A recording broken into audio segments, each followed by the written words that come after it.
मैं हूं आपका मेंटोर निखिल और आप देख रहे हैं करियर किक जेई। तो चलिए शुरू करते हैं।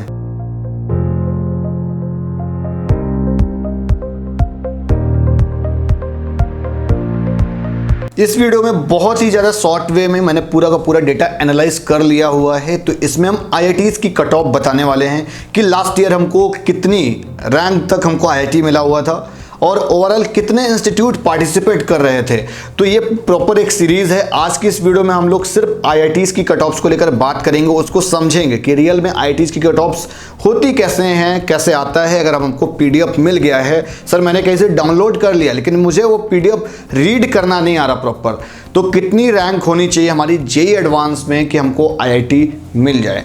तो सबसे पहले आपको जेई देना होता है, JEE main. Then JEE main जब आप क्वालिफाई कर जाते हो देन आप जेई एडवांस के लिए सिलेक्ट किए जाते हो। फिर जो वहाँ का रैंक होता है जेई एडवांस का वो अलग होता है और जेई मेन का रैंक अलग होता है। दोनों का सॉफ्टवेयर एक ही है। एक ही सॉफ्टवेयर पे काउंसलिंग होती है जो कि जोसा कंडक्ट कराता है, जिसमें आईआईटीज़ होती हैं आपकी, एनआईटीज़, ट्रिपल आईटी, जीएफटीआई, सीएफटीआई, ये एक साथ में कोऑपरेट की जाती है। मतलब इन सब का जो डोमेन होता है वो जेई की रैंक ले रहा होता है और जो इधर का आईआईटीज़ का होता है वो आपका सिर्फ एडवांस की रैंक कंसिडर कर रहे होते हैं। तो आईआईटीज़ को हम देखेंगे कि कितनी रैंक तक मिला हुआ था। सबसे पहले इसको हम ब्रीफ करना चाहेंगे कि टोटल आईआईटीज़ कितनी हैं, मतलब कि कितनी आईआईटीज़ हैं, कितनी एनआईटीज़ हैं, कितनी ट्रिपल आईटीज़ हैं, और इन सब का प्रोसेस हम लोग हर एक में डिटेल में डिस्कस कर रहे होंगे। इसमें सिर्फ हम आईआईटीज़ को लेकर कवर अप करेंगे। तो ये हम आपको जोसा की इसमें 6th राउंड की कट ऑफ्स भी बताने वाले हैं आईआईटीज़ को लेकर। तो पहले देख लेते हैं कि कितनी सीट्स हुई थी हमारे पास, इंक्रीज हो गई थी जो हमारी सीट्स, तब कितनी टोटल सीट रही थी। अगर आईआईटीज़ की हम बात करेंगे तो नंबर्स में 23 हैं। पहले तो 7 आईआईटीज़ हुआ करती थी। उन 7 पे जो पुरानी वाली है ना, उनका एक भाई अलग बात है, तो उस पर भी हम बात करेंगे, कुछ ना कुछ कमिटमेंट करेंगे ज़रूर at the end of this video. अगर अभी हम बात करें 23 आईआईटीज़ हैं जिसमें कि 16,553 सीट हैं, ठीक है। और अगर एनआईटीज़ की बात करें तो एनआईटीज़ 32 हैं और देन आपकी 23,506 समथिंग सीट हैं। ट्रिपल आईटीज़ में आपकी 26 ट्रिपल आईटीज़ हैं, है ना। और देखो इसमें ट्रिपल आईटी हैदराबाद देखो वो अलग कंडक्ट कराता है। इसमें हम वही बात कर रहे हैं जो इसमें पार्टिसिपेट करते हैं। जैसे triple IT Delhi JAC Delhi को थ्रू कराता है वो अलग है, ट्रिपल आईटी बैंगलोर अपना सेपरेट कराता है वो अलग है। कुछ हो सकता है इसमें वैरी कर जाए, वेरिएंस है, जैसे ट्रिपल आईटी नया रायपुर है वो किसी और में कंसिडर किया जाता है, जीएफटीआई में आता है। ट्रिपल आईटी भुवनेश्वर है वो भी जीएफटीआई में आता है। तो इसमें नंबर्स में कंफ्यूज बिल्कुल मत होइएगा, एकदम एग्जैक्ट अप्रोप्रिएट डेटा है जैसा कि जोसा की वेबसाइट में प्रीवियस ईयर रहा था।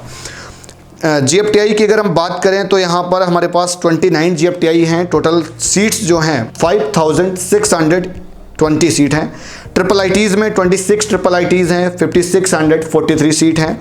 अगर हम पूरी इसको ब्रीफ करें कि कितनी सीट्स हैं टोटल, तो 50,000 प्लस सीट्स हैं अभी राइट नाउ, और 110 कॉलेज जो कि पार्टिसिपेट किए हुए थे। ये तो एक डेटा हो गया। अब हम बात करेंगे आईआईटी की कट ऑफ क्या रही थी, जनरल कैटेगरी की और फीमेल कैंडिडेट की क्या रही थी। सबसे पहले हम इसको थोड़ा सा ब्रीफ करना चाहेंगे कि सीएसएबी में आईआईटीज पार्टिसिपेट नहीं करते हैं। जोसा में वैसे सेकेंड लास्ट ईयर की बात करेंगे तो 7th राउंड थे, इस बार 6th राउंड हुए थे, मतलब 6 राउंड हुए थे, राउंड 1, राउंड 2, राउंड 3 और 6 राउंड।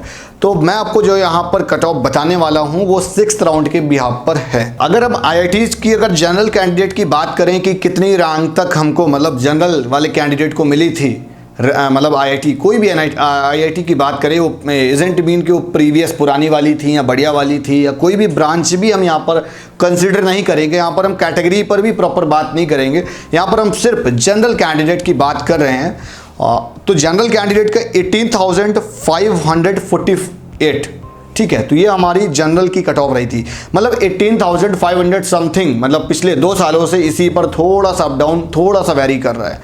अगर इसी तरीके से हम फीमेल कैंडिडेट की बात करेंगे या हम सिर्फ फीमेल कोटा थोड़ा सा कंसीडर करें तो उसमें थोड़ा सा कट ऑफ में यार वेरिएशन आया था, 21,263 तक हमको मिला था, मतलब फीमेल वाले कैंडिडेट के लिए।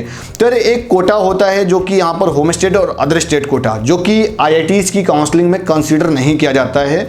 यहाँ पर आपकी कैटेगरी को रिजर्वेशन मिल रहा होता है और आपको जो जेंडर वाइज होता है कि आप मेल हो या फीमेल हो तो उस पर भी मिलता है।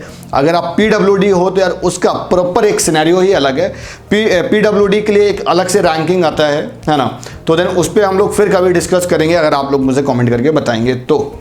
और अगर हम पुरानी IITs की बात करें तो यार पुरानी IITs में आपको अगर मतलब लेना है, जैसे कि IIT BHU हो गया, IIT कानपुर हो गया, IIT खड़गपुर, रुड़की, बॉम्बे और मद्रास, इन सब में अगर आपको चाहिए तो देन मैं आपको बोलूँगा कि IITs में जो सबसे बड़ा कैंपस है, मतलब नंबर ऑफ सीट्स बहुत ज़्यादा किस में है, वो हो गया आपका खड़गपुर और आपका BHU में सबसे ज़्यादा, मतलब वेरियस ब्रांचेस हैं।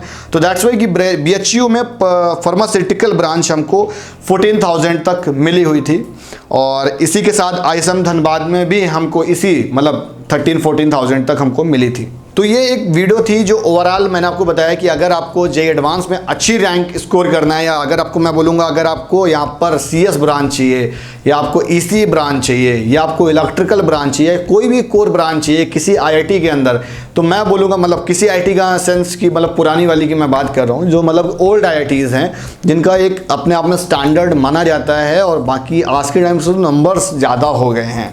IITs में अगर आप देखोगे कि जो पुरानी IITs के जो मैंने अभी नेम लिए हैं उनमें अगर आपको कोर ब्रांच अच्छी ब्रांच चाहिए तो उसमें आपको रैंक 5000 के अंदर होना चाहिए। 5000 में आपको CS तो नहीं मिलेगा, वहाँ कहीं ना कहीं आपको इलेक्ट्रिकल, इलेक्ट्रॉनिक्स वगैरह इस टाइप की कोई ना कोई ब्रांच मिल रही होगी।